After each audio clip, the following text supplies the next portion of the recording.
ये जो महिला कानून था इसको टूल की तरह यूज किया जा रहा है सिर्फ और सिर्फ एक्सटॉर्शन और ब्लैकमेलिंग। आप बताइए मुझे, रेप केस, जब रेप केस आज बोला आपने रेप 15 लाख ले लिए, 20 ले लिए, 50 ले लिए, मेरे पास तो अलग अलग अमाउंट के केसेस हैं, तो रेप केस खत्म हो गया? तो मतलब हुआ था या नहीं हुआ था? पैसे से कैसे हो गया सॉल्व वो रेप केस? आपने तो मतलब फर्जी रेप केस किया था, तो आपको जेल के अंदर डालना चाहिए ना। सबसे बड़ी कसूरवार तो आप हैं। पुलिस वालों को, वकीलों को, सबको पैसे मिल रहे हैं, तो जब पैसे आ रहे हैं तो कौन मुंह खोलेगा? सब मुंह बंद करके बैठे। सबसे बड़ी बात तो इस देश में अभी एक और हो रही है नई तरीके की, कि जो साधु सन्यासी हैं उनके ऊपर बलात्कार के आरोप लगाए जा रहे हैं, उनकी वीडियोस मॉप करके, उनकी फोटोग्राफ्स मॉप करके उन्हें डराया धमकाया जाता है। मिडिल क्लास फैमिलीज हैं, जो गरीब परिवार हैं, वो बहुत दुखी है, बहुत प्रताड़ित हैं, घर घर की कहानी है, लेकिन मर्द बोलता नहीं है। इसीलिए मैं लगातार उनको बोलती हूँ, speak up man, speak up man. आप लोगों को बोलना पड़ेगा। मर्द बहुत इमोशनल है, लेकिन अपनी बात किसी को कहने से झिझकता है, शर्माता है। लेकिन अब टाइम आ गया है कि आप शर्माइए मत, धड़ल्ले से अपनी बात को रखिए। और बहुत इनजस्टिस ऑलरेडी हो चुका है और अन्याय नहीं होने देंगे। ये जितने भी महिला आयोग वाली महिलाएं हैं, तकरीबन आप ढूंढ लीजिए, उनका अता पता निकाल लीजिए, सब डिवोर्सी हैं। अपना घर तो चला नहीं पाई, दूसरी बहनों की क्या मदद करेंगी? टाइम आ गया है, आप अपने बेटी और बेटे दोनों को एजुकेट करिए। क्या सही है, क्या गलत है। घर की शिक्षा अगर सही है, और माताओं को जब बेटियों की शादी कर दे उसके बाद बिल्कुल इंटरफेयर नहीं करना चाहिए।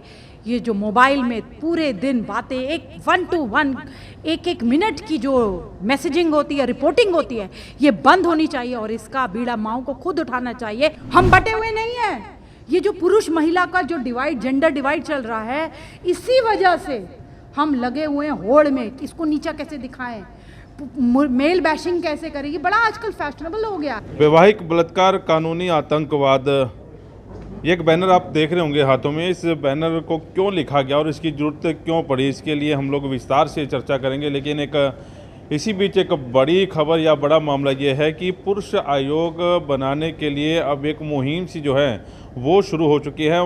महिला आयोग आप लोगों ने देखे होंगे, लेकिन अब पुरुष आयोग बनाने की मुहिम क्यों चली, इसके लिए मेरे साथ बरखा त्रेहन है, जो दिल्ली से पुरुष आयोग की चेयरपर्सन है। उन्हीं से बातचीत करते हैं। आप इनको रखते, कोई बात नहीं। बड़ी बात यह है कि अब पुरुष आयोग बनाने के लिए, क्योंकि पुरुषों के ऊपर आजकल देख रहे हैं केस, पानीपत में भी एक केस जो है सामने आया रिसेंटली जो चल रहा है, पुरुष आयोग की क्यों जरूरत पड़ रही है?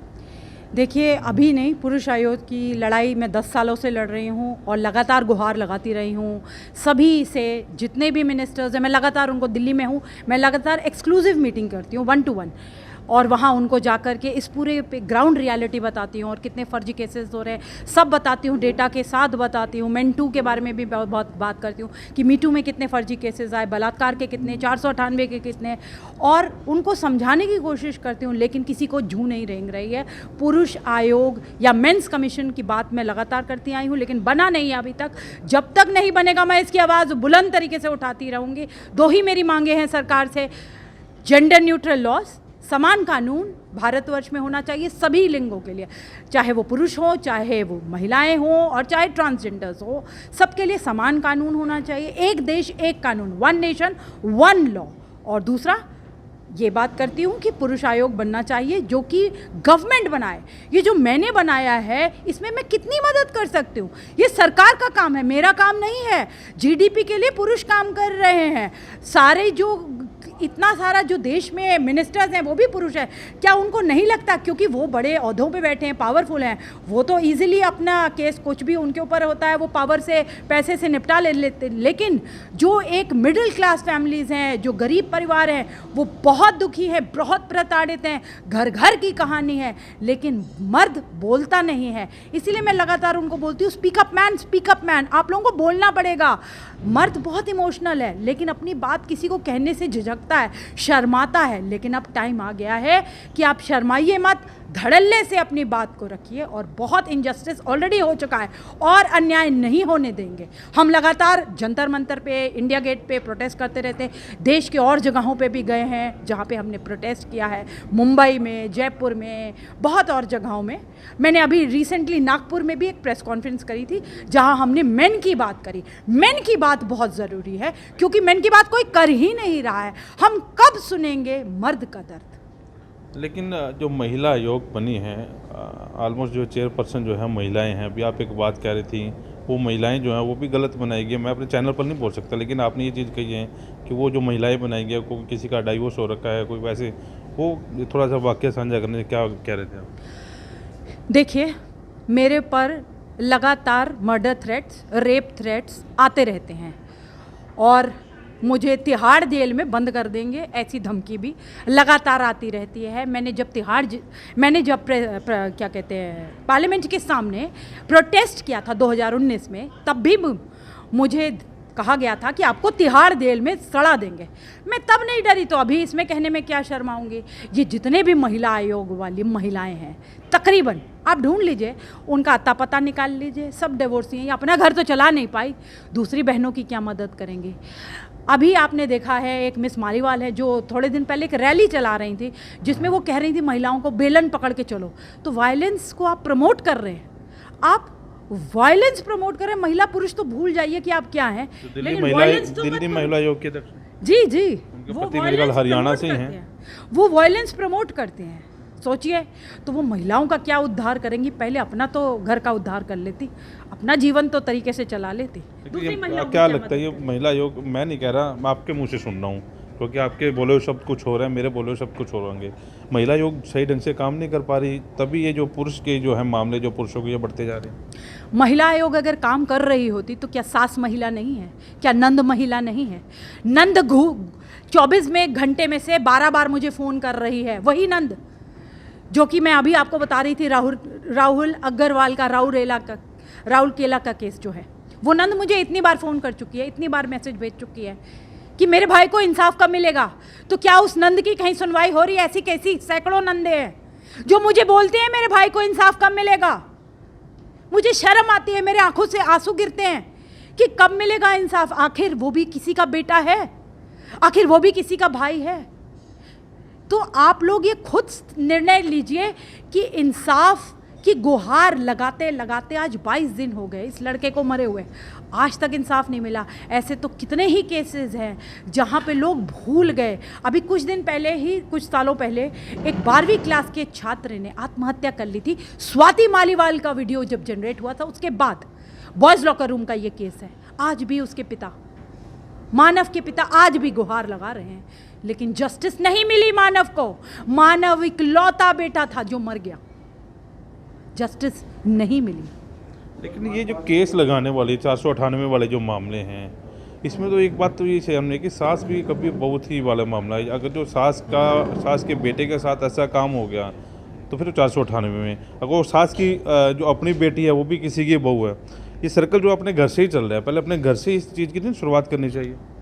बिल्कुल आपने सही कहा, घर से माताओं को सबसे पहली बात मैं कहूँगी, माँ एक टीचर होती है।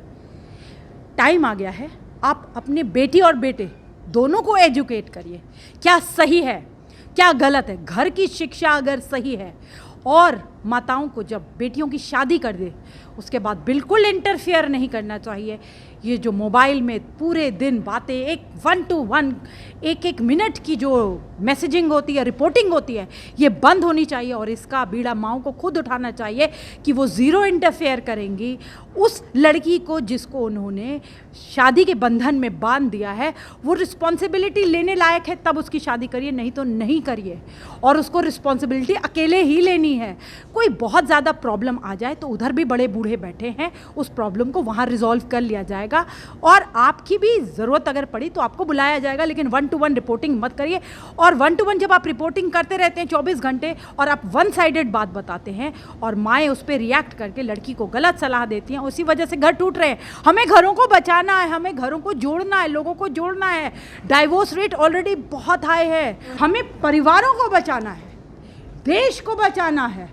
देश को जो तोड़ने वाली ताकतें हैं उनको मुंह जोड़ जवाब देना है कि हम एक हैं, हम बटे हुए नहीं हैं। ये जो पुरुष महिला का जो डिवाइड, जेंडर डिवाइड चल रहा है, इसी वजह से हम लगे हुए हैं होड़ में कि इसको नीचा कैसे दिखाएं, मेल बैशिंग कैसे करेगी। बड़ा आजकल फैशनेबल हो गया है। अभी एजुकेशन की बात करें, अभी एजुकेट करें। मेरे ख्याल मैंने कई मामले ऐसे देखे हैं जिसमें गरीब परिवारों के मामले तो पंचायत में सुलझा लेते हैं, ये पढ़ी लिखी जो हैं या पढ़े लिखे जो हैं यही तो कोर्टों में धक्के खा रहे हैं। अभी आप करनाल का जिक्र कर रही थी, जो पीएचडी कर रखी थी उस महिला ने, वो कौन सा अनपढ़ थी और वो जो सरकारी उस पे पद पे था। तो ये अभी पानीपत की बात की जाए, जो कि जितने प्रोटेक्शन अधिकारी के पास किए जाते हैं, कोई HDFC बैंक में काम कर रही है, कोई ICICI बैंक में काम कर रही है, फिर ये एजुकेशन कहाँ मानते हैं? एजुकेशन हम दे ही नहीं रहे, राइट एजुकेशन नहीं दे रहे। दूसरी बात मैं हमेशा कहती हूँ, too much of interference of laws, कानून का जो बहुत ज़्यादा हस्तक्षेप है ये पारिवारिक मामलों में, हर चीज़ में, इसकी वजह से भी परिवार टूट रहे हैं। पहले हमें इनके ऊपर कमेटी बनानी चाहिए, रिजॉल्व करनी चाहिए, इन्वेस्टिगेशन फेयर होनी चाहिए। तुरंत लड़के की फैमिली को पूरे को धमकाना शुरू कर देते हैं, उनको पता है धमकाया और पैसे मिलेंगे, तो धमकाने पे, ब्लैकमेलिंग पे लड़कियां, माँ ने, सास ने ज़रा सा कह दिया कि आज ये बेटा ये बना देना, ये काम कर देना, या ये नहीं हुआ, टोक दिया, इतनी बड़ी लड़ाई, तुरंत 100 नंबर कॉल, ये वो, इतनी राई का पहाड़ बना लिया जाता है। इसे रोकने की जरूरत है। ये सास की बात है कि मेरा जो जवाई है मेरी लड़की के साथ अलग में रहे, ठीक, और मेरा बेटा है वो रहे। ये चीज़ें तो आप ठीक कह रहे हैं, एजुकेट तो बड़ों को होना चाहिए ना, बड़े सिखाएंगे ये चीज़ें। बिल्कुल, घर घर में ये एजुकेशन होनी चाहिए कि हम जैसा कर रहे हैं वापस हमारे साथ भी वैसा ही होगा। तो आप ना गलत करिए और एजुकेट दोनों को करिए, लड़के को भी लड़की को भी, सम्मान एक दूसरे का करिए, जायज़ बात को हमेशा आगे रखिए और रिस्पॉन्सिबल अगर होंगे आप हमेशा सोचते हैं कि लड़का हर चीज़ कर देगा, EMI भी लड़का भर दे, बिल भी सारे वो लड़का भर दे, कार ड्राइविंग भी लड़का कर दे, कमा के भी लड़का ले आए, मेरे पास हाउसमेट भी होनी चाहिए, मैं कुछ करूँ ना, ऐसे नहीं होगा। रिस्पॉन्सिबिलिटी दोनों को बराबर की उठानी पड़ेगी। और अगर कोई लड़ाई झगड़ा होता है तो उसे घर में बैठ करके रिजॉल्व करिए, ना कि कोर्ट कचहरी में कुछ नहीं है। 100 नंबर कॉल करना बड़ा आसान है, लेकिन वहाँ से कुछ नहीं मिलेगा, आपको जलालत के अलावा कुछ नहीं मिलता। तो हमें ये समझना पड़ेगा, अपने घरों में बैठ करके उसके ऊपर विचार करना पड़ेगा। बड़ी बूढ़ों के साथ हम रहते ही नहीं है, हमारे को डिवाइड किया गया हमेशा। हम पहले जॉइंट फैमिली में रहते थे, उसके बाद जॉइंट फैमिली कल्चर खत्म हो गया, न्यूक्लियर फैमिली, अब तो न्यूक्लियर फैमिली में 2 लोग भी इकट्ठा नहीं रह सकते। अब कहते हैं सिंगल पेरेंट, लेकिन सिंगल पेरेंट, चाइल्डलेस, जो आप चाइल्डलेस फादरलेस एक सोसाइटी तैयार कर रहे हो, तो वो बेटा या बेटी को क्या संस्कार दोगे जब पिता ही नहीं रह रहा। पिता को हम एक सिर्फ स्पर्म डोनर और एक ATM मशीन की तरह बना रहे हैं। कोर्ट में जब माएँ जाती हैं, उन्हें कहा जाता है 50,000 1 लाख रुपए दोगे तो माँ लड़के का या लड़की का चेहरा दिखाएगी, आधा घंटा घूमने को देगी। मेरे पास ऐसे अनगिनत केसेस हैं जहां बाप रो रहे हैं, 7 साल हो गए बच्चे का मुंह नहीं देखा है, कोई कहता है 4 साल हो गए, कोई कहता है कोर्ट ने बोला भी था लेकिन लेके नहीं आई है, मैं क्या करूं, मैं मरी जा रहा हूं, मेरे माँ बाप मरी जा रहे हैं। मैं इस बात से आपसे 100% सहमत हूँ कि पुरुष आयोग सरकारी तौर पर बनना चाहिए, क्योंकि जो महिला थाने बनाए थे सरकार ने, इसलिए बनाए थे कि महिलाएं जो है अपनी बात वहाँ पर रख सकें। लेकिन 95% जो केस हैं वो गलत चलने वहाँ पे शुरू हो गए, सरकार के लिए सिरदर्दी बन गए महिला थाने। और पानीपत की बात की जाए, पानीपत के SP ने तो इतना बढ़िया काम कर दिया कि उस महिला थाने में कोई महिला केस ही नहीं दर्ज करवा सकती, संबंधित थाने में जाएं, उनको भी पता था कि ये महिला थानों का दुरुपयोग हो रहा है। बिल्कुल, महिला थाना तो एक्सटॉर्शन के अड्डे, वहाँ इतना डराया धमकाया जाता है। ये जो महिला कानून था इसको टूल की तरह यूज़ किया जा रहा है, सिर्फ और सिर्फ एक्सटॉर्शन और ब्लैकमेलिंग। आप बताइए मुझे, रेप केस, जब रेप केस, आज बोला आपने रेप 15 लाख ले लिए, 20 ले लिए, 50 ले लिए, मेरे पास तो बड़े अलग अलग अमाउंट के केसेस हैं, तो रेप केस ख़त्म हो गया? तो मतलब हुआ था या नहीं हुआ था? पैसे से कैसे हो गया सॉल्व वो रेप केस? आपने तो मतलब फर्जी रेप केस किया था, तो आपको जेल के अंदर डालना चाहिए ना। सबसे बड़ी कसूरवार तो आप हैं। और आपने आप करती क्या है, 15 लाख जिसने ले लिया वो अपनी सहेली को बताती है, दूसरे सोशल मीडिया पे लिखती है, यहाँ लिखती है, वहाँ बताती है लोगों को, और फिर लोग पता चलता है, वो कहते हैं इसने 15 लाख ले लिया। अब इस गरीब भाई को ही देख लीजिए जो आज हमारे बीच में खड़ा है, 15 लाख, ये क्या करता है, कहाँ से लाएगा? पेड़ पे लगे हुए 15 लाख रुपए, और 15 लाख तो कुछ नहीं है। वहाँ दिल्ली आई है 2-2 करोड़ रुपए मांगती है, क्या किसी पे? मैं अभी मुंबई गई थी, वहाँ पे एक बूढ़े बुजुर्ग दंपति मुझसे मिले, वो कहते हैं जो वाइफ है उनके लड़के की, वो कह रही है कि मुंबई में एक घर दिला दीजिए, 5 करोड़ रुपए दे दीजिए। तो मुंबई में घर और 5 करोड़ रुपए, वो मर के भी पैदा हो जाए तो नहीं दिला सकते, उनके पास इतना पैसा नहीं है। वो बुजुर्ग तो वैसे भी हार्ट अटैक के शिकार हैं और वो हॉस्पिटल में थे, वो इसी वजह से हॉस्पिटल पहुंचे थे। आप बताइए, लेकिन वो लाए कहाँ से लाएं? और पॉक्सो पॉक्सो बहुत आजकल लगा दिया जाता है, बहुत ही आसान है, बस आप बता दीजिए। विकास जो रिपब्लिक का एंकर था उसके ऊपर भी पॉक्सो लगाया था उसकी वाइफ ने कि ये जब लड़की को नहलाते थे तो उनके अंडरवेयर में हाथ डालते थे। विकास जो इतना बड़ा एंकर था रिपब्लिक का वो अपने आप को नहीं बचा पाया, तो आम आदमियों का क्या हाल होता होगा। और पॉक्सो का बहुत मिसयूज। कानून जो कानून बन रहे हैं, कानून की समीक्षा नहीं की जा रही, एकदम जैसे पॉक्सो के नाम पे तो पुलिस भी डर जाती है भाई, तुरंत अरेस्ट करो इसको, नहीं तो पता नहीं क्या हो जाएगा, बवाल हो जाएगा, मीडिया में आ जाएगा, सोशल मीडिया का वकील इनका पता नहीं क्या करते हैं, इस बात से थोड़ा सा डर रहता है। शुक्र है ये कि 498 में थोड़ी सी अमेंडमेंट हुई है, नहीं तो पुराने टाइम में सास ससुर जेठ जेठानी इवन देन जो बिचौलिया था उसको भी उठा लेते थे। इसका धन्यवाद आप अरनेश कुमार को करिए। अरनेश कुमार की जजमेंट आने के बाद सुप्रीम कोर्ट ने ये रिलीफ दिया है कि हस्बैंड के रिश्तेदारों को इतना टॉर्चर ना किया जाए।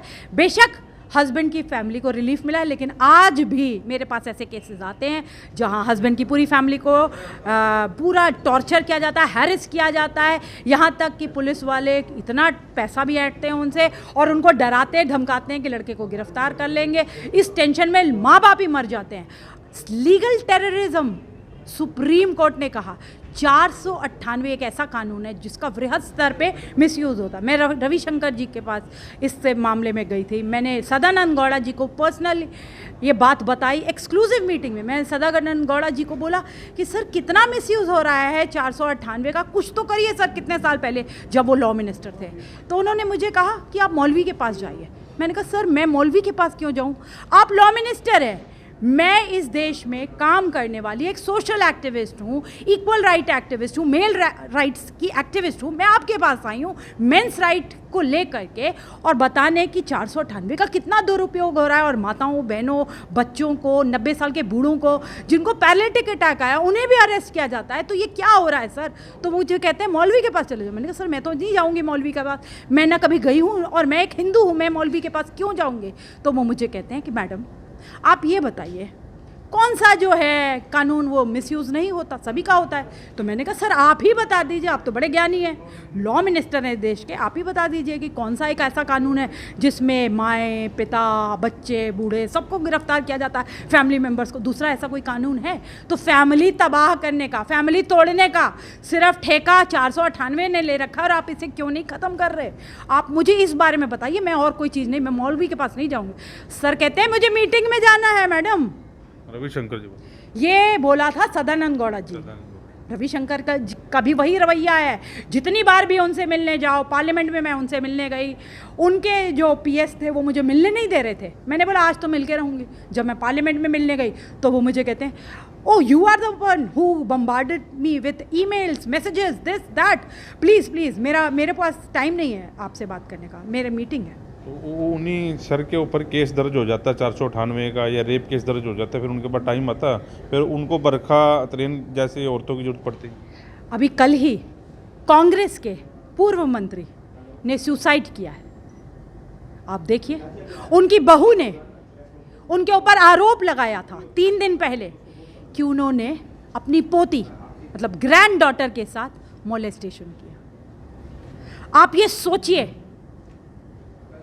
इतने बड़े ओहदे पर एक पढ़े लिखे बंदा 60 साल की उम्र में उसको अपनी पोती के साथ ही दुष्कर्म करेगा।